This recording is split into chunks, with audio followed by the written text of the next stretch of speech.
রাষ্ট্রের মালিক জনগণ, তারাই করবে নির্বাচন। প্রার্থীদের স্বচ্ছতা, যোগ্যতা এবং নীতিগত অবস্থানের ভিত্তিতেই নম্বর দিন, তুলনা করুন, সঠিক সিদ্ধান্ত নিন। আর সেই সিদ্ধান্ত মোতাবেক আজকে আমরা হাজির হয়েছি ব্রিট রবিন 10Q'র যে 10টি প্রশ্ন, সেই 10টি প্রশ্নের উত্তর নিয়ে আজ আমরা কথা বলবো একজন প্রার্থীর মনোভাব নিয়ে।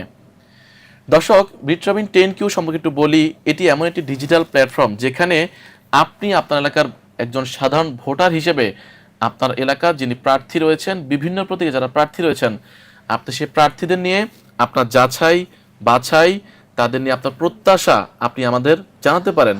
পাশাপাশি আমরা যেটা করছি সেটি হচ্ছে, যারা প্রার্থী রয়েছেন তাদেরকে আমরা আপনাদের হয়ে 10টি প্রশ্ন ছুড়ে দিচ্ছি, যারা কিনা নির্বাচিত হতে পারলে আপনাদের জন্য কতটা কাজ করবেন। আজ আমরা কথা বলবো মাদারীপুর 2 আসন। মাদারীপুর 2 সংসদীয় আসন, এটি জাতীয় সংসদের 219 নং আসন, যেখানে একটি উপজেলা এবং মাদারীপুর সদর উপজেলা নিয়ে গঠিত। অর্থাৎ রাজৈর উপজেলা এবং মাদারীপুর সদরের কয়েকটি ইউনিয়ন নিয়ে এই আসনটি পরিবেষ্টিত। এখানে মোট ভোটার সংখ্যা রয়েছেন 4,36,233 জন, যেখানে পুরুষ ভোটার রয়েছেন 2,23,624, নারী ভোটার রয়েছেন 2,12,601 এবং পাশাপাশি তৃতীয় লিঙ্গের ভোটার রয়েছেন মাত্র 8 জন। অর্থাৎ বেশ বড় আসন বলা যেতে পারে। দর্শক, নির্বাচনের আর বেশ কয়েকদিন বাকি, একেবারে ঘনিয়ে আসছে সময়। উত্তেজনা, মাঠের লড়াই, জমজমাট প্রচারণা, প্রতিশ্রুতি সব কিছুই চলছে। এত কিছুর মধ্যেও ব্রিট রবিন 10Q আপনাদের জন্য আয়োজন করেছে 10টি প্রশ্ন, যেটি আপনাদের হয়ে আমরা প্রার্থীদের ছুড়ে দিয়েছি। আজ আমরা কথা বলবো মাদারীপুর 2 আসনে যিনি স্বতন্ত্র নির্বাচনের প্রার্থী হয়েছেন, জনাব মিল্টন বৈদ্য। তিনি আমাদের যে 10টি প্রশ্ন, সেই প্রশ্ন উত্তরে ঠিক কি জবাব দিয়েছেন আপনাদের জন্য, সেটি আমরা পর্দায় দেখে নিব।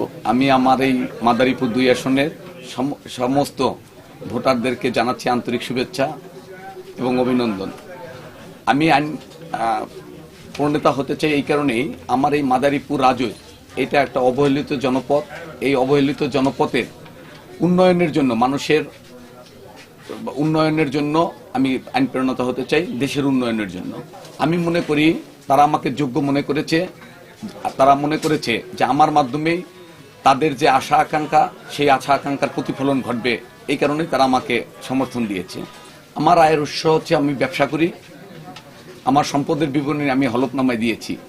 শুনেন, সততার ব্যাপারটা আপনি দেখেন, 2024 সালে 5ই আগস্ট একটি বিপ্লবের মাধ্যমে বিগত সরকারের পতন হয়। বিগত সরকারের পতন হওয়ার আগে আমি দুইবার 2টা নির্বাচনে অংশগ্রহণ করেছিলাম। 2014 সালে রাজৈর উপজেলা চেয়ারম্যান নির্বাচিত হয়েছিলাম জনগণের ভোটে। আমি ভোটে নির্বাচিত হয়েও চেয়ারে বসতে পারিনি। রাষ্ট্রযন্ত্রকে ব্যবহার করে আমার সেই অধিকার ছিনিয়ে নেওয়া হয়েছিল, জনগণের অধিকার ছিনিয়ে নেওয়া হয়েছিল। এবং 2018 সালে যখন আমি নির্বাচন করি, তখন আমার বাড়িঘর লুটপাট করা হয়েছিল, আমার অগ্নিসংযোগ করা হয়েছিল, আমার উপরে প্রতিদিন হামলা নির্যাতন করা হয়েছিল। আসলে এই বিষয়টা তো শুধু আমার একার উপর নির্ভর করবে না। আমরা যারা, যদি আপনার এই আমার মাদারীপুর 2 আসনে জনগণের রায়ে আমি সংসদে যেতে পারি, আমি আমার জনগণের ম্যান্ডেটে যেহেতু যাব, জনগণের সাথে আলাপ আলোচনা করে তারা কোন ধরনের আইন চায়, আমি তাদের আশা আকাঙ্ক্ষাটাকেই আমি প্রাধান্য দিব। সেভাবে আমি আইন সংসদে কথা বলবো আইনের ব্যাপারে। অবশ্যই আমি ভূমিকা রাখবো, কারণ পৃথিবী এগিয়ে যাচ্ছে, সেই মানধাতা যুগের ভাবে চলবে এটা আমরা চাই না। আমরা চাই সারা পৃথিবী যখন এগিয়ে যাচ্ছে, আমাদের দেশটাও এগিয়ে যাবে, সেই ক্ষেত্রে আমার বলিষ্ঠ ভূমিকা থাকবে। আসলে সত্যিকার অর্থে এটা একটা সমস্যা, কারণ স্থানীয় সরকারের উচিত স্থানীয় কারণ। আর আমরা যারা জনগণের ভোটে নির্বাচিত হয়ে এমপি হব, আমরা আশা করি, তো আমাদের কাজ হচ্ছে আইন প্রণয়ন করা, দেশটাকে সুন্দরভাবে কিভাবে পরিচালিত হয় সেই আইন করা। আমরা যখন এই স্থানীয় সরকারের কাজে হস্তক্ষেপ করবে কোনো আইন প্রণেতা, তো সেখানে সমস্যার সৃষ্টি হয়। এটা আমি মনে করি করা উচিত না, এটা আমার ব্যক্তিগত অভিমত। আমরা দেখেছি বিগত দিনে বিচার বিভাগকে ব্যবহার করে বিভিন্ন সরকার তাদের নিজস্ব স্বার্থ হাসিল করে। অবশ্যই বিচার বিভাগ সহ প্রশাসনের সর্বস্তরে তাদেরকে স্বাধীনভাবে চলতে দেওয়া উচিত, এতে একটা স্বচ্ছতার সৃষ্টি হয়। এবং আমি মনে করি যে এই যদি আইন আইন প্রণেতা বা জনপ্রতিনিধিরা এই সরকারি কর্মকাণ্ডে বা বিচার বিভাগের উপর হস্তক্ষেপ না করে, তাহলে তারা তাদের কাজটা, একজন যে বিচারক বা আপনি সরকারি কর্মকর্তা, সে কিন্তু অত্যন্ত মেধাবী, তার মেধার ভিত্তিতেই কিন্তু সে ওই জায়গায় যায়। তো আমরা যদি হস্তক্ষেপ না করি, আমি মনে করি তারা যদি স্বাধীনভাবে কাজ করতে পারে, নিশ্চয়ই সেই কাজটা আরো সুন্দর হবে। আমার ব্যক্তিগত একটা অভিমত আছে, আমার এই রাজৈর মাদারীপুর 2 আসনে একটি বৃহৎ জনগোষ্ঠী ইউরোপ, আমেরিকা সহ, মধ্যপ্রাচ্য সহ বিভিন্ন দেশে অবস্থান করতেছে। আমার সেই প্রবাসী ভাই বোনদের আয় দিয়েই আমাদের এই বাংলাদেশের অর্থনৈতিক চাকা সচল রাখতে তারা যথেষ্ট ভূমিকা পালন করতেছে। কিন্তু আমরা বিভিন্ন সময় দেখছি প্রতিনিয়ত আমার এই প্রবাসী ভাইরা যখন দেশে প্রত্যাবর্তন করেন এবং দেশে তারা ছুটি কাটাতে আসেন, এয়ারপোর্ট থেকে শুরু করে তারা প্রতিটা পদে পদে হয়রানির শিকার হয়। আমি যদি সংসদে যেতে পারি, আমি এই ব্যাপারে বলিষ্ঠ ভূমিকা রাখব এবং আমি সংসদে এই ব্যাপারে কথা বলবো, যারা এই যে আমার প্রবাসী ভাইয়েরা আছে তাদেরকে সর্বোচ্চ সম্মান দিয়ে যাতে সম্মান দেওয়া হয় রাষ্ট্রীয়ভাবে, সেই জন্য আমি বলিষ্ঠ ভূমিকা পালন করব। পররাষ্ট্রনীতি হবে আমাদের যারা বন্ধু রাষ্ট্র আছে তাদের সাথে ভালো সম্পর্ক গড়ে তোলা, কোনো রাষ্ট্রের সাথে যাতে আমাদের বৈরিতা না তৈরি হয়, এবং আমরা আমাদের পার্শ্ববর্তী যতগুলো রাষ্ট্র আছে আমরা সেই রাষ্ট্রের সাথে জনগণের বন্ধুত্ব তৈরি করতে চাই।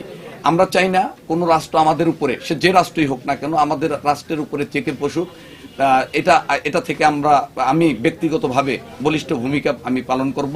প্রিয় দর্শক, আমরা এতক্ষণ দেখে নিলাম পর্দায় জনাব মিল্টন বৈদ্য, যিনি মাদারীপুর 2 সংসদীয় আসন থেকে এবারে ত্রয়োদশ জাতীয় সংসদ নির্বাচন অর্থাৎ আগামী 12ই ফেব্রুয়ারি যেই আলোচিত এবং বহুল প্রতীক্ষিত নির্বাচন অনুষ্ঠিত হতে যাচ্ছে অন্তর্বর্তী সরকারের অধীনে, সে নির্বাচনে তাকে যদি তার সংসদীয় আসনে যারা ভোটার রয়েছেন অর্থাৎ আপনারা তাকে যদি নির্বাচিত করেন, তিনি ঠিক কতটা স্বচ্ছতা, জবাবদিহিতা এবং সংসদে আইন প্রণেতা হয়ে কাজ করবেন, সেটি তার মতামত তিনি আমাদের প্রশ্নের মাধ্যমে ব্যক্ত করেছেন। আমরা পরবর্তীতে অন্য কোনো সংসদীয় আসন, অন্য কোনো প্রার্থী নিয়ে হাজির হব। বিদায় নেওয়ার আগে একটি তথ্য আপনাদের জানিয়ে রাখতে চাই। বিট রবিন 10Q, আপনি এই প্ল্যাটফর্মে, এই ওয়েবসাইটের মাধ্যমে যুক্ত হয়ে দূরপ্রবাস কিংবা দেশে পৃথিবীর যে কোনো প্রান্ত থেকে আপনার যে মোবাইল ফোনটি রয়েছে অথবা আপনার কম্পিউটার রয়েছে, সেই কম্পিউটার অথবা মোবাইল ফোনের মাধ্যমে আপনি গুগলের সার্চ অপশনে গিয়ে bitrobin.org এই ওয়েবসাইটে গিয়ে আপনি আপনার প্রার্থী নির্বাচিত করে, আপনি আপনার প্রার্থী নিয়ে আপনার যে ভাবনা, আপনার কতটুকু সেই প্রার্থীর প্রতি আপনি আস্থাশীল, সেটি আপনি জানাতে পারেন আমাদের এই ওয়েবসাইটের মাধ্যমে। সে পরবর্তীতে অন্য কোনো আসনে দেখা হবে। সে পর্যন্ত ভালো থাকবেন, সুস্থ থাকবেন। আল্লাহ হাফেজ।